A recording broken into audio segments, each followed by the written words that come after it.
Sobre este tema, início da vida e espiritualidade, nós vamos receber, para nos apresentá-lo, Elizabeth Nasser, médica ginecologista, membro fundadora da AME-ABC, professora universitária na Faculdade de Medicina do ABC.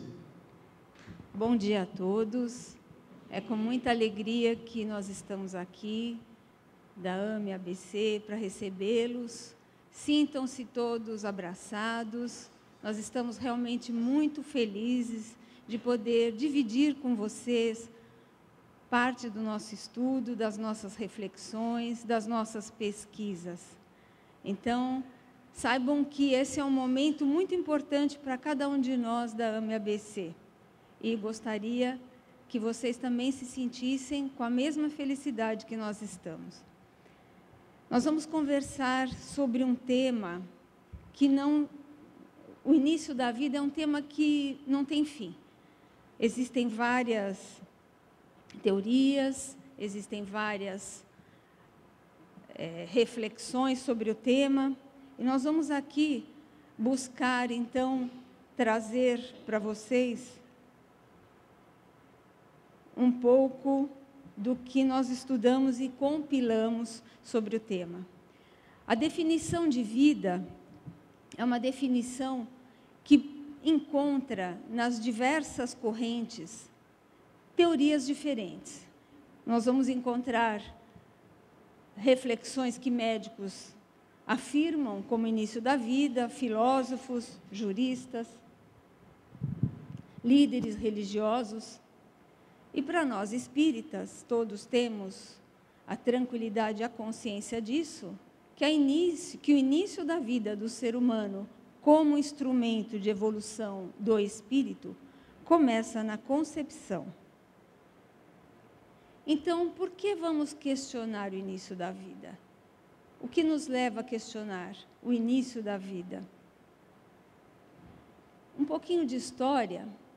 No início do século XVI, quando ainda foi inventado o microscópio, não se conhecia as células germinativas. E Zacarias Cansen foi quem inventou o microscópio. E, em 1677, Anton van Leeuwenhoek descreveu o espermatozoide e o chamou de animácule. E, a partir daí, já começaram as teorias de como começa a vida. Existem, então, duas teorias naquele momento, são teorias pré-formistas. A teoria dos ovistas dizia que o feto se desenvolve a partir de um pequeno embrião encontrado dentro do óvulo não fecundado. E a teoria dos animaculistas dizia que o feto se desenvolve a partir de um embrião dentro do espermatozoide. Mas essas teorias caíram por terra, quando vários cientistas rebateram, afirmando que o embrião vem mesmo da união desses dois, dos óvulos e dos espermatozoides. E aí, então, começam as várias teorias sobre o início da vida. A primeira delas, já em tempos mais modernos, fala da autoconsciência e do uso da razão. Essa é uma teoria que diz que para ser uma pessoa é preciso haver no indivíduo nível de autoconsciência e capacidade de uso da razão. Para esta teoria ser verdadeira, a pessoa já deve ter nascido e já ter algum nível de consciência e capacidade de usar a razão. Em seguida, a teoria de formação do sistema nervoso. Essa teoria diz que a vida começa a partir de quando é possível que o embrião tenha sensibilidade, já tenha tecido nervoso. E isso ocorre a partir do 15º ao 40º dia. Ele deve ter, então, atividade elétrica. E essa atividade elétrica aparece por volta das 8 semanas. E aqueles que sustentam essa teoria o fazem porque se baseiam na teoria da morte, quando dizemos que a morte é quando há ausência de atividade elétrica no cérebro. Então, pensam assim, então, quando começar a atividade elétrica no cérebro, começa a vida. A teoria da anidação, que é a teoria que diz que o embrião é considerado uma pessoa quando, e com direitos na ordem civil, somente depois que está completa a nidação ou a implantação no útero materno. E isso acontece por volta depois do 5º ao 14º dia após a fecundação. A fecundação ou a concepção é o momento em que o óvulo se encontra com o espermatozoide na porção distal da trompa.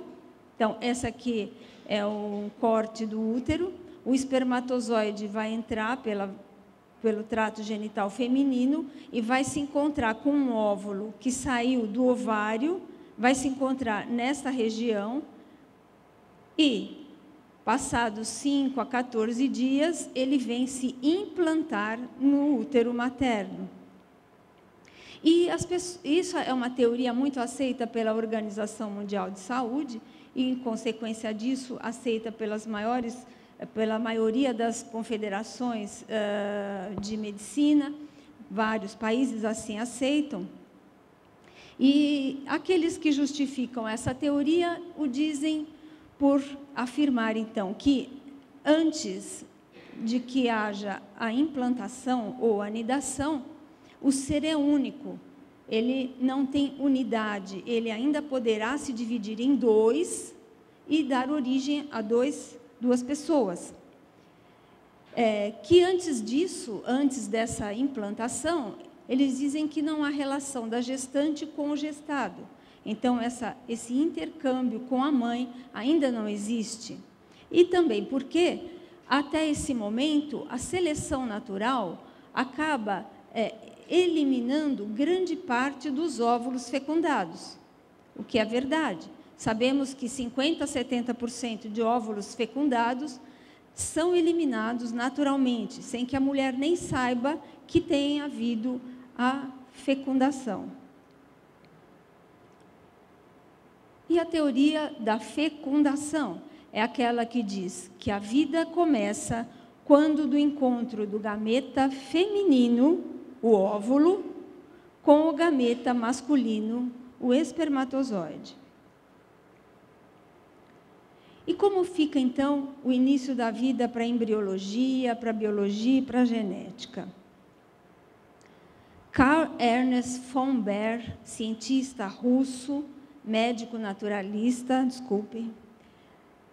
ele é anatomista, biólogo, então ele inicia o estudo da embriologia e demonstra que o embrião ele é formado por vários folhetos e esses folhetos darão origem a diferentes órgãos e sistemas. E em 1827 é quando ele, através de estudos, descobre o óvulo dos mamíferos, comprovando que o início da vida se dá após a fecundação. Jérôme Lejeune é um geneticista francês. Ele viveu de 1926 a 1994 e afirma nas suas publicações que desde a fecundação do ovócito pelo espermatozoide já existe um ser humano com o seu princípio vital próprio e com todas as informações que caracterizam uma autêntica pessoa humana. Ou seja, ele afirma, através de estudos genéticos, que já no momento da fecundação já existe material genético suficiente para determinar toda a característica da pessoa, que a partir daí está se formando. Doutora Madalena Zernica Goetz, de Cambridge, ela é uma geneticista também, ela mostrou em 2002 que a primeira divisão do zigoto, o zigoto é a célula ovo, que é a célula fecundada, não se dá por acaso, mas ela já define o nosso destino e todas as características que vamos desenvolver. Ela reafirma aquilo que foi dito anteriormente. Por volta de 2005, 2004, quando começou a haver muitos debates em vários veículos da imprensa, no mundo científico, nas religiões, na ciência, a respeito do início da vida, porque queria-se saber quando começa a vida, porque começaram a haver muitas indagações para se saber quando que se pode interferir ali, né, sem estar comprometendo de uma forma, enfim, uma forma de abortar essa vida, né? Então, a revista Super Interessante, em 2005, ela escreve assim: biologicamente, é inegável que a formação de um novo ser com um novo código genético começa no momento da união do óvulo com o espermatozoide. E o Dr. Keith Moore, um embriologista que estuda a questão embriológica a fundo, ele é editor de um livro de embriologia clínica adotada pela maioria das faculdades de medicina. E este livro, em todas as suas edições, ele está na 9ª edição atualmente, editada em 2013, ele diz que o desenvolvimento humano inicia-se na fecundação, quando o espermatozoide se une a um oócito para formar uma única célula, o zigoto. E ele ainda continua dizendo: o desenvolvimento humano é um processo contínuo, que começa quando, o ovócito de uma mulher é fertilizado pelo espermatozoide de um homem. E ele usa essa palavra contínuo e diz que o zigoto vai se transformar num embrião, depois num feto, num bebê, numa criança, num jovem, num adulto, um velho. Este é o contínuo da vida, e sobre ele não temos a autonomia de interferir. E isso está lá no livro de embriologia clínica adotado pelas faculdades de medicina. Bom, então, de 1827 até agora, qual é o dado científico novo que gerou tanta polêmica em torno do início da vida? Se tem tudo isso, né, de afirmações, então por que tanta polêmica? Tem interesses econômicos aí? Interesses sociais, a sociedade se mobilizando para querer definir quando começa a vida, quando eu posso interferir nesse momento? Interesses políticos, existem políticas governamentais que estão interferindo, questionando o início da vida, e os direitos da mulher, interesses científicos. Então, o que é que tanto está incomodando para que se questione sobre o início da vida? Sabemos, então, que não existe polêmica sobre tudo aquilo que foi apresentado até agora, sobre esses pontos que são bem definidos pela biologia, pela embriologia e pela genética. Ele diz que o desenvolvimento humano começa na fertilização, que o zigoto e o embrião são organismos humanos vivos, e que na 8ª semana o embrião já tem o sistema nervoso constituído, e a partir de 12 semanas ele já tem os seus órgãos e os seus sistemas organizados. Eu gostaria de passar um vídeo para vocês. Esse vídeo eu acredito que muitos de vocês já conhecem, mas é mais para ilustrar o nosso momento.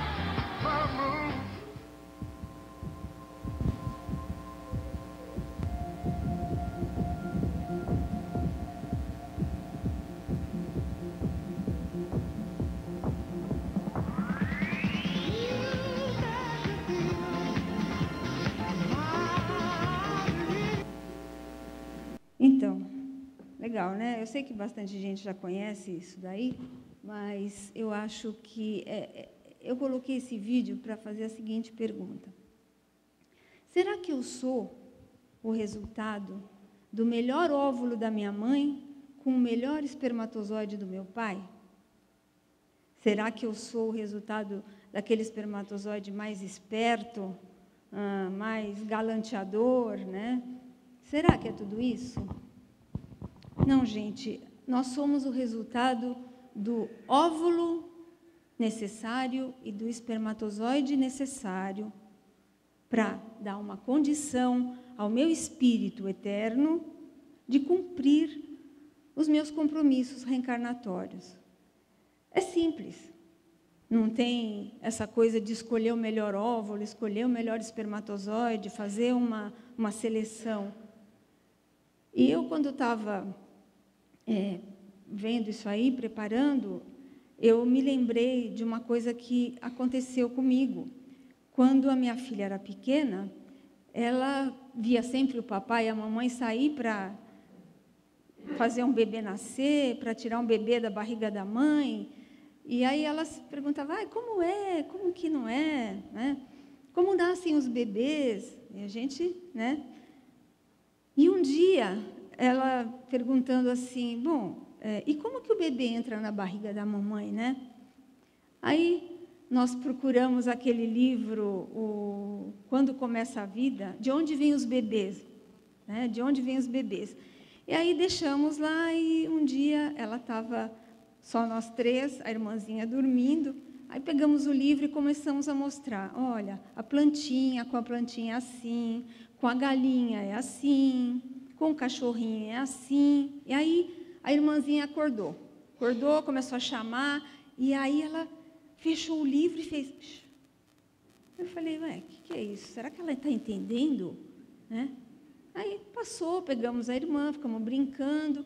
Aí ela foi comigo até a cozinha, subiu num banquinho para pegar água no filtro, virou para mim e falou assim, mãe, comigo também foi assim? Eu falei, foi, filha. E aí ela me abraçou e foi muito bonito. Mas é simples, é assim, né? Não tem muita coisa para a gente ficar pensando. Nós somos aquilo que precisamos ser em termos de parte física para dar espaço para que esse espírito consiga, durante essa encarnação, cumprir tudo aquilo que ele prometeu e se propôs a prometer no mundo espiritual. Então, quando começa a vida para o espiritismo, né? Kardec pergunta aos espíritos, no Livro dos Espíritos, questão 344, em que momento o espírito se une ao corpo? E os espíritos respondem, a união começa na concepção. Desde o momento da concepção, o espírito designado para habitar tal corpo, a ele se liga por um laço fluídico, que vai se apertando cada vez mais até que a criança nasça. Então, é uma ligação por um laço fluídico, tênue ainda, já no momento, desde o momento da concepção. E na questão 136, diz lá que antes do nascimento não há ainda a união definitiva entre a alma e o corpo. Isso vai acontecer no momento do nascimento. Aí sim, esse corpinho já está com o espírito junto dele, totalmente. A questão 353 do Livro dos Espíritos diz assim, uma vez que a união do espírito com o corpo físico apenas acontece de forma definitiva após o nascimento, pode-se dizer que o feto possui uma alma? E a resposta é clara. O espírito que vai animar o corpo existe, mas está, de certo modo, fora dele. Sendo assim, o feto não tem propriamente uma alma, visto que a encarnação ainda não se consumou. Entretanto, ele acha-se ligado ao espírito que irá animá-lo. Então, isso cada vez reafirmando mais. desde a concepção, existe a ligação com o espírito. Essa ligação, ela é uma ligação fluídica que vai se aproximando cada vez mais para terminar na ocasião do nascimento. E como se explica a vida intrauterina? Se o espírito está parcialmente ali, ela é muito semelhante à da planta que vegeta. A criança vive a vida animal. O homem tem em si a vida animal e a vida vegetal, que se completam após o seu nascimento com a vida espiritual. Intraútero, então, não existe ainda uma vida espiritual plena, porque ele precisa apenas da vida vegetal e da vida animal. Dentro do útero, ele ainda não precisa tomar suas decisões, fazer as suas escolhas, ele não tem a autonomia, ele está ali e lá ele precisa apenas de vida. E isso, a vida vegetal e a vida animal são competentes para isso. Então, a união da célula feminina com a masculina, ela dá origem ao zigoto. E ele vai se dividindo, e a partir de quando ele já está se dividindo, ele já vai incorporando modificações genéticas que são impostas ao perispírito, para que ele possa cumprir tudo aquilo que aquele espírito necessita. Durante as primeiras divisões celulares, temos, então, as influências do perispírito. Então, sobre a questão do início da vida para o espiritismo, nós podemos concluir, sem dúvida, sem nenhuma preocupação maior, a vida começa na fecundação. O espírito se liga ao corpo na fecundação por uma ligação tênue. Ele tem um laço de ligação com o concepto e esse laço vai se estreitando até o nascimento. E a encarnação se completa no nascimento. Nós vamos tecer alguns comentários sobre a questão do aborto na visão médico-espírita. Tá? Vamos conceituar o aborto, que é a interrupção da gravidez, por causas naturais ou não, quando o tempo de gestação ainda é insuficiente para que se viabilize a vida do feto em ambiente extrauterino. Atualmente, o conceito de aborto é os fetos abaixo de 450 gramas e com aproximadamente 18 semanas de gestação. Então, a ciência entende que abaixo de 450 gramas, abaixo de 18 semanas, não há condição de vida fora do útero e são considerados, por definição, aborto.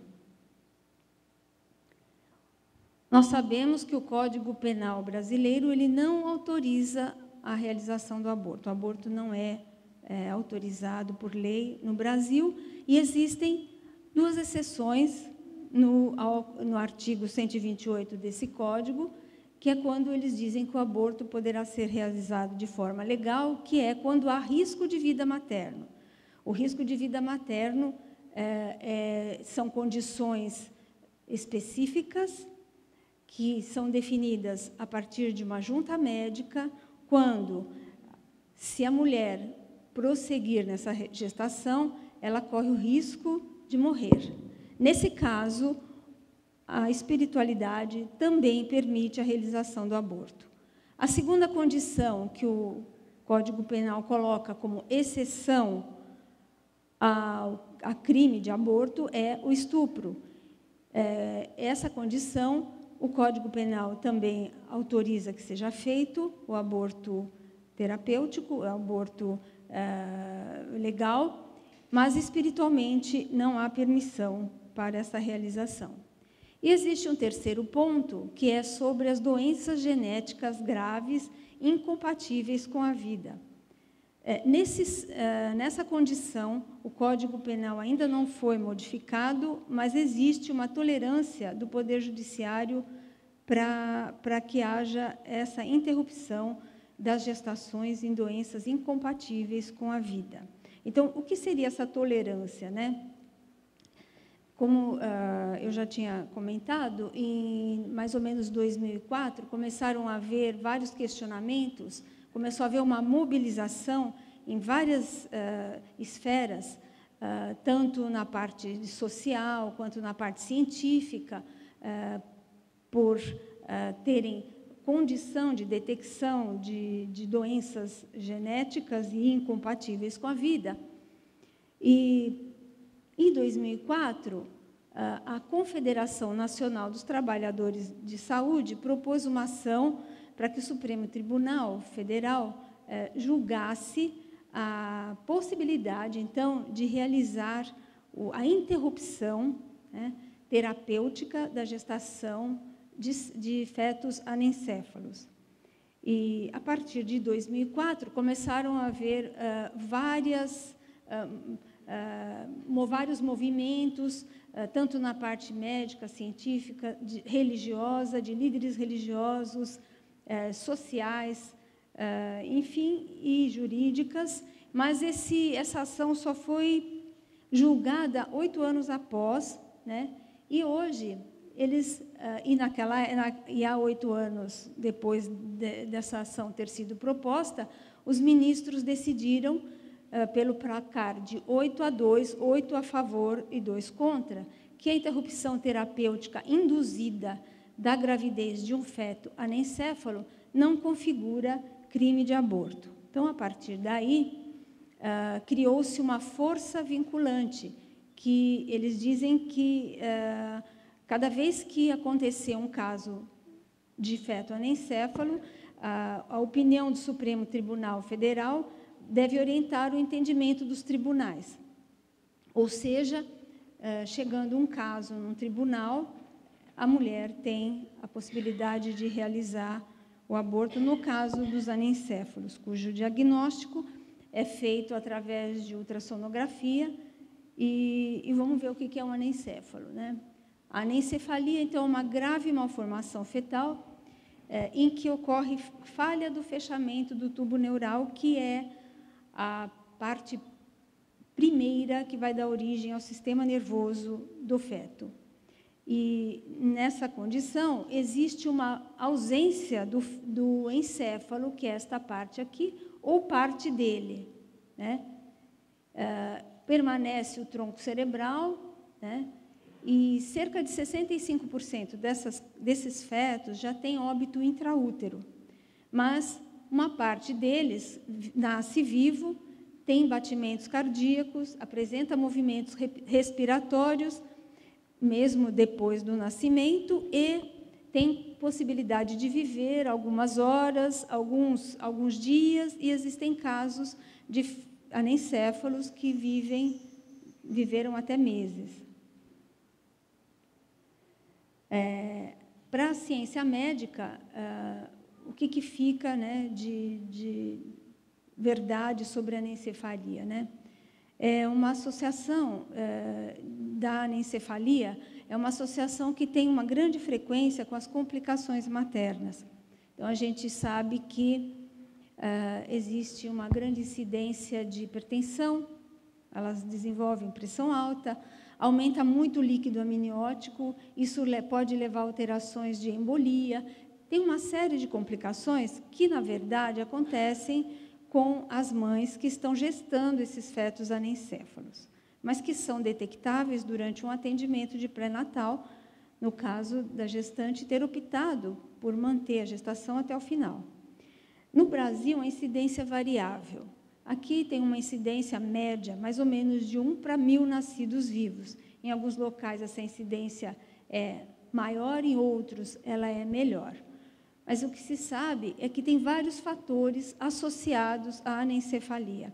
E o mais comum deles é a deficiência de ácido fólico, que é uma substância que, inclusive, para prevenir qualquer tipo de malformação do tubo neural, da parte nervosa do feto, é feita em gestações que pode-se fazer o planejamento em termos de a mulher, eu estou pensando em engravidar, então a gente já faz uma prescrição de ácido fólico para ela meses antes dela gestar. já para prevenir, não só essa, como algumas malformações do sistema nervoso.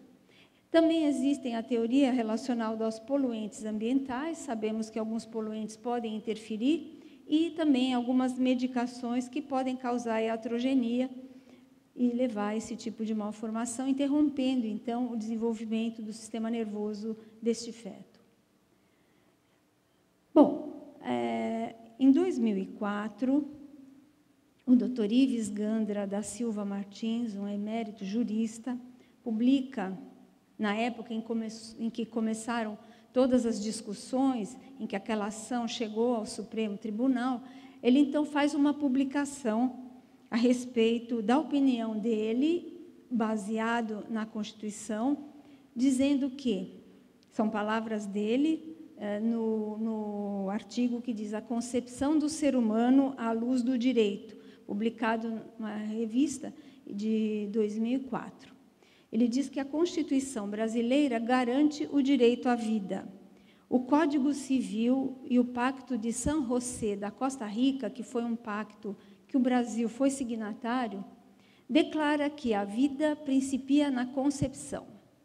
À luz, portanto, do direito brasileiro, qualquer espécie de aborto é rigorosamente proibida. Esse pacto de San José aí também é um pacto que fala sobre os direitos humanos, né? Tem o apoio da Organização dos Estados Americanos, e esse pacto é claro nesse sentido. Ele continua dizendo, nesse artigo, que, ele diz assim, reza o artigo 2º do Código Civil, a personalidade civil do homem começa do nascimento com vida, mas a lei põe a salvo, desde a concepção, os direitos do nascituro. Nada seria tão ilógico, tão irracional e tão incoerente quanto dizer que todos os direitos do nascituro estão garantidos, menos o direito à vida. O argumento, por exemplo, de que o anencéfalo, palavras dele, pode ser abortado porque está condenado à morte, escancara o caminho para a eutanásia de todos os doentes terminais ou afetados por doenças incuráveis. Possibilita a cultura do eugenismo no melhor estilo do nacional-socialismo, que propugnava uma raça pura, eliminando os imperfeitos e os socialmente inconvenientes. Então, qual é a situação jurídica atual, então? Então, o Código Penal, ele não considera a interrupção terapêutica da gravidez em casos de anencéfalo como uma exceção ao crime de aborto. Ele ainda não considera. Mas o Supremo entendeu que esta conduta não pode ser caracterizada como um crime.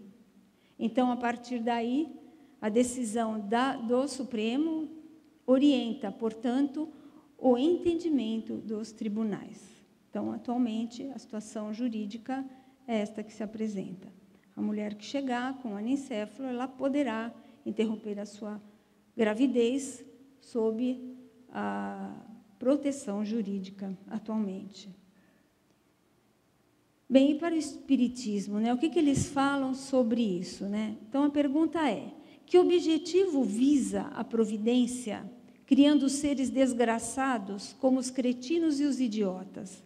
Então, qual é a da providência, né? E a resposta vem, os que habitam corpos de idiotas são espíritos sujeitos a uma punição, sofrem por efeito de constrangimento e pela impossibilidade de se manifestarem mediante órgãos não desenvolvidos ou desmantelados. Então, aqui nós temos o entendimento de que venha como vier, né, seja a malformação grave ou não, a malformação do corpo ou da mente, é aquele corpo, aquele necessário para o atendimento da necessidade reencarnatória daquele espírito. E, para os pais, como fica? Então, os pais também estão envolvidos neste compromisso reencarnatório e necessitam passar por esta experiência. E qual é a posição, então, do Espiritismo na questão do aborto terapêutico? O aborto provocado não será crime ante a justiça divina quando ele tem por finalidade salvar a vida da mãe, quando o seu organismo não possuir condições para dar sequência ao desenvolvimento do feto. Isso está na pergunta 359, que Kardec faz aos espíritos assim: dado o caso que o nascimento da criança pusesse em perigo a vida da mãe dela, haverá crime em sacrificar-se a primeira para salvar a segunda? E os espíritos são claros: preferível é se sacrifique o ser que ainda não existe, a sacrificar-se o que já existe. E aí, tudo isso tem um porquê, né? Então, talvez até aí seja o compromisso desse casal, dessa família. Existem, nós sabemos, várias políticas de controle populacionais, existem várias fundações, ONGs, que trabalham pela aprovação do aborto, e elas reúnem interesses econômicos, interesses sociais, interesses demográficos, políticos. E isso daí faz parte de uma estratégia que o Brasil está sofrendo para uma pressão para a legalização do aborto.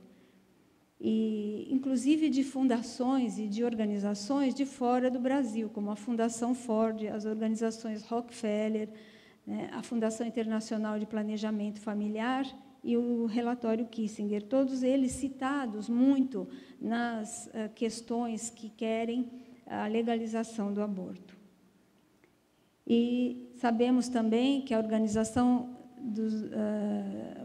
das Nações Unidas, que criou a Organização Mundial de Saúde, que é o WHO, que é a Organização Mundial da Saúde, tem financiamentos para projetos demográficos, de controle populacional, de controle de natalidade e várias publicações sobre abortamento seguro. A Organização Mundial de Saúde, ela acredita, como eu disse, na teoria da vida, na origem da vida a partir da implantação. E nesse site da WHO, que é World Health Organization, que é a Organização Mundial de Saúde, está lá, expandindo acessos para o aborto médico nos países em desenvolvimento. Então, eles divulgam técnicas para o aborto induzido. A gente sabe, tem preocupação legítima com gestação da adolescência, a gestação das menos desejadas, né? Talvez, né, vai atrapalhar a vida dessa menina, vai tirar essa menina dos bancos escolares. Sabemos que devemos trabalhar evitando o aparecimento de procedimentos clandestinos. Isso realmente é uma coisa que deve ser muito atenção, né, da saúde e das políticas, que devemos promover a saúde e bem-estar das mulheres, não temos dúvida quanto a isso, mas o caminho óbvio é a educação das famílias, a educação das crianças, já desde pequenininha, aprendendo como fazer o planejamento, como se proteger das doenças, como se proteger de uma gestação indesejada ou não planejada. E Emmanuel, através de Chico Xavier, ele diz assim, sobre sexo: não proibição, mas sim educação, não indisciplina, e sim controle, não impulso livre, mas responsabilidade. Fora disso é teorizar simplesmente, para depois aprender e reaprender com a experiência. O posicionamento da AME Brasil frente a essa questão, diz que o embrião não pertence à mãe. Ele não pertence ao pai, não pertence ao juiz e nem à equipe médica. Por quê? Ele tem uma vida que lhe foi outorgada. E aquela vida é um patrimônio inerente à sua condição de organismo humano.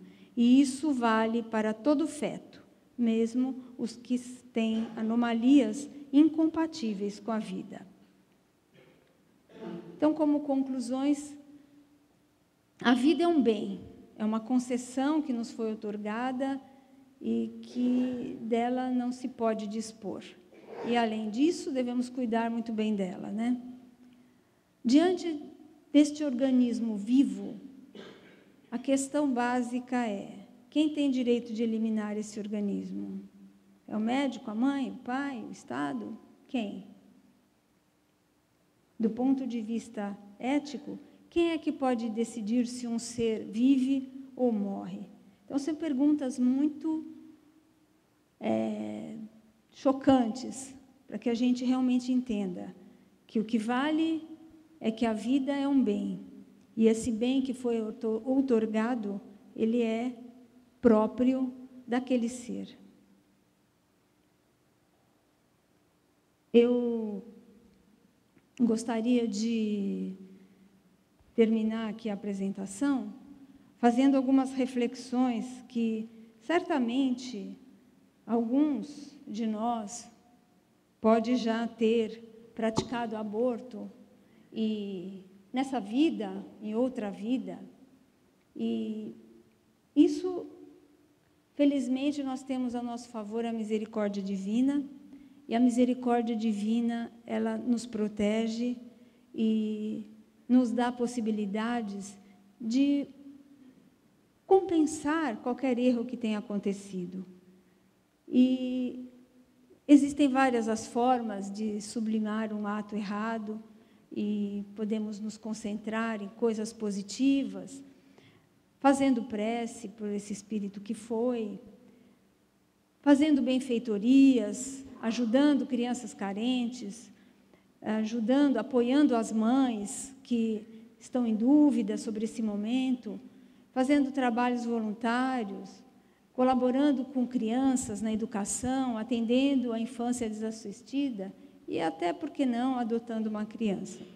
Então, se alguém passou por este momento já na vida, não fique tranquilo, fique tranquila, ou tranquilo também, que a misericórdia divina está a nosso favor. O que nós temos que fazer é mudar o pensamento, as atitudes, a partir de agora. Muito obrigada.